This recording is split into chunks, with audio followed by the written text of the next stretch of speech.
Hello, buenas a todos y bienvenidos al capítulo 1 de Creciendo entre cabras, creciendo entre rocas, que de tanto vivir con las cabras estamos desvariando un poquito, pero bueno, voy a explicar un poquito en qué va a consistir este capítulo. Vamos a contar cómo es la vida con cabras, ahí se las escucha, cómo ha sido la vida todos estos días, meses sin luz ni agua. Y también, iremos comentando toda la evolución del proyecto de una manera un poquito más cinematográfica. Así que, sin ir más allá del tema, vamos a entrar al modo cine. Let's go. Muchos nos hemos criado con la compañía de perros, gatos, conejos o tortugas. Pero, ¿cómo es la vida acompañado de cabras?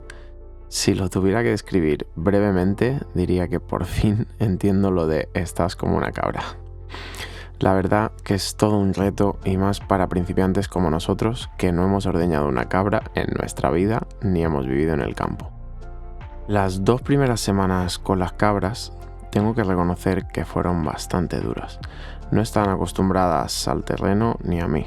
No sabía ordeñarlas, por lo tanto se ponían nerviosas y no paraban de moverse. Tampoco conseguía que me hicieran caso en ningún momento. Tengo que admitir que en la actualidad sigue siendo complicado que hagan caso, aunque poquito a poco parece que se van acostumbrando. Tengo que confesar que he sufrido momentos puntuales de mucho estrés con ellas, aunque también momentos de felicidad y satisfacción absoluta. Conseguir ordeñarlas y que estén tranquilas me llevó varias semanas.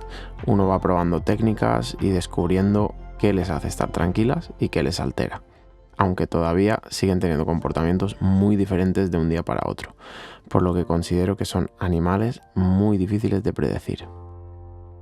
Ahora vamos con 2 historias, la mejor y la peor que he vivido con ellas. Empecemos con la más bonita. Todo empieza un sábado donde me levanto a las 7 de la mañana, antes de que salga el sol, riego las plantas y los árboles y hago mi entrenamiento de fuerza. Salgo con el coche para comprar varias cosas que necesitaba y a la vuelta rompo el ayuno con una comida lo más nutritiva posible. A eso de la 1, aprovechando el increíble día nublado con 26 grados y con una ligera brisa que hacía, cojo a las cabritas y me voy a andar con ellas por la zona más silvestre del terreno y por los valles cercanos. ¿Cómo puedo disfrutar tantísimo de verlas comer?, pensaba mientras las veía masticar las hojas de los higos picos. Nunca pensé que pudiera disfrutar tanto de ver comer a alguien que no fuera yo. Después de varias horas de caminata y exploración, llegamos de vuelta al cobertizo y tocaba ordeñarlas. La primera vez que consigo ordeñarlas sin que se vuelvan locas. No sabéis lo feliz que me sentía de por fin notar que le había pillado el truco al ordeño mientras recordaba la frase que me decía siempre Juan José: estas cabras necesitan un buen ordeñador. Al terminar de ordeñarlas, colé la leche para bebérmela cruda y les di sus 2 puñaditos de millo, que es como le llaman al maíz aquí en Canarias. Y mientras ellas comían el millo, yo las escuchaba masticar tumbado en el suelo. Ellas disfrutaban del cereal que tanto les gusta mientras yo las observaba y disfrutaba de la brisa que corría. Otro momento de paz que recuerdo con mucha felicidad. Por desgracia, he tenido que cambiar la historia mala que iba a contar por otra peor que sucedió recientemente. No todo puede ser de color de rosas. Antes de contar nuestra peor experiencia viviendo con cabras, haremos un paréntesis para explicar cómo ha sido nuestra experiencia viviendo desde el día 1 sin luz ni agua. Frigorífico, lavadora, portátil, termo y muchos más aparatos dejaron de formar parte de nuestra rutina. Y todo debido a la electricidad. La mayoría de nosotros tenemos normalizado el acceso a estas comodidades que una vez nos las quitan, nos encontramos sin saber qué hacer. Por eso fue nuestro primer desafío, aprender a sobrevivir sin muchas de estas comodidades. Nuestra principal fuente de energía era una placa solar medio rota que nos vino con la furgoneta, la cual cambiamos al poco tiempo, al darnos cuenta de que no podíamos cargar ni tan solo un móvil al día. Una vez cambiamos la placa solar, nos dimos cuenta de que el controlador de carga también estaba roto. Otro gasto más. Así fuimos poco a poco, hasta tener un sistema básico compuesto por una placa solar, un controlador de carga, un inversor y una batería. Con estos 4 elementos teníamos todo lo necesario para cargar nuestros móviles, cámaras y apenas mantener una nevera de 20 litros, la cual no enfriaba nada. Con el tiempo, fuimos acostumbrándonos a no poder cargar los dispositivos electrónicos cuando queríamos, lavar nuestra ropa en lavanderías, ducharnos con agua fría día y noche, y todas aquellas cosas que parecían impensables. Hasta el día de hoy, nos hemos quedado sin electricidad numerosas veces, lo cual hemos podido solucionar gracias al generador, que nos proporcionaba electricidad a cambio de gasolina y un ruido estremecedor.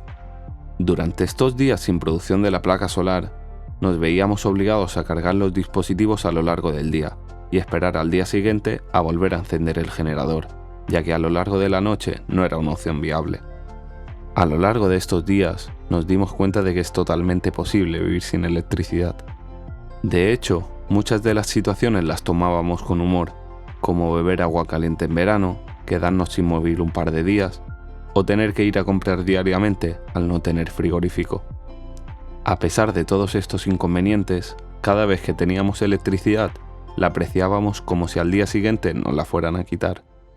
Podemos decir que día a día seguimos logrando avances en este aspecto, los cuales valoramos mucho, a pesar de no haberles prestado la atención que tocaba durante más de 20 años. Vivir sin agua es realmente incómodo. Si todavía te estás planteando cómo lo hicimos para poder tener una vida normal sin este preciado bien, ahora te lo cuento. Estoy seguro que lo primero que habéis pensado muchos es ¿y cómo se duchan sin agua?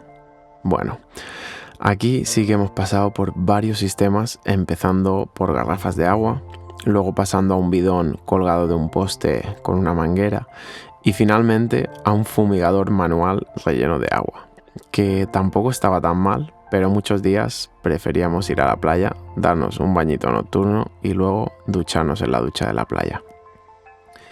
La higiene es realmente importante y a pesar de las pocas comodidades había que aguantar el frío por la noche y ducharse día a día, ya que los trabajos que hacemos son exigentes y se suda bastante. Aparte de que muchas noches yo tenía que ir a cantar a los hoteles. Lavar los platos también era todo un reto, sin presión de agua ni agua caliente. Te aseguro que es todo un reto, lavar los platos con un fumigador manual sin tener 3 brazos. Todo esto y mucho más es parte del proceso que tenemos que vivir para poder llegar a tener la vida que queremos lo antes posible. Aunque sinceramente lo llevamos muy bien y nos estamos adaptando a cada etapa del proceso. Un lunes 21 de octubre, cuando fui a la parte baja del terreno a recoger a nuestras 2 cabras, noté algo extraño al ver que Blanquita subía como siempre, pero Catalina no le seguía el ritmo. Al principio solo pensé en una cosa, que estaba agotada y con algún malestar, así que con un poco de esfuerzo logré llevarla hasta el cobertizo. Sin embargo, al darle su puñadito de millo, noté que ella no lo comía, lo cual me preocupa aún más, ya que es una de sus comidas favoritas. Luego le comenté la situación a mi hermano, pero al no tener experiencia ninguno de los dos con este tipo de animales, decidimos esperar a la mañana siguiente para llamar al veterinario. Amanecimos un martes 22 de octubre, y al irnos a dormir con un mal sabor de boca, lo primero que hicimos fue ir al cobertizo, especialmente para verificar el estado de Catalina. Al entrar al cobertizo, vimos que estaba levantada, lo cual nos dio algo de esperanza, así que decidimos sacarlas a pastar cerca de donde estábamos trabajando, para así poderlas tener algo más controladas. Estuvimos trabajando mañana y tarde, ya que habíamos tenido al palista realizando trabajos en el terreno, pero alrededor de las 6 escuchamos un ruido extraño y supimos de inmediato que provenía de Catalina. Fuimos corriendo hacia donde se encontraba y la vimos sufriendo un ataque de espasmos, lo cual nos extrañó, ya que parecía haber mejorado durante el día. No sabíamos qué hacer, ya que este tipo de experiencias son muy impactantes, así que inmediatamente llamamos al veterinario. No fue tan sencillo como una simple llamada, ya que la mayoría de veterinarios no están especializados en rumiantes. Después de numerosas llamadas, logramos contactar con una clínica del norte de la isla. Durante la llamada, el veterinario nos hizo numerosas preguntas sobre los síntomas que presentaba Catalina, y al mencionarles un par de ellos, nos comentó de que seguramente había tenido una mala digestión y que podía derivar en algún estómago atrancado. En resumen, no nos dio muchas esperanzas. Nos dirigimos a la farmacia para comprar el medicamento que podría ayudar a Catalina, un diurético, y nos pasamos el resto de la tarde insistiendo en que bebiera agua e inyectándole el medicamento directamente en la boca. Sin embargo, la situación no hizo más que empeorar. Se hizo de noche, pero no nos rendimos. Seguimos intentando darle agua junto a su medicamento, hasta que de pronto dio su última respiración y falleció. Y bueno, después de este triste final, nos queremos dejar con un mal sabor de boca. Ya sabemos lo que pasó con la ganadería, tenemos que aprender a normalizar estas cosas. Y nada, tenemos un montón de sorpresas para los próximos vídeos, un montón de cambios en el terreno, con otros proyectos. Así que nada más, un saludo y hasta el próximo vídeo.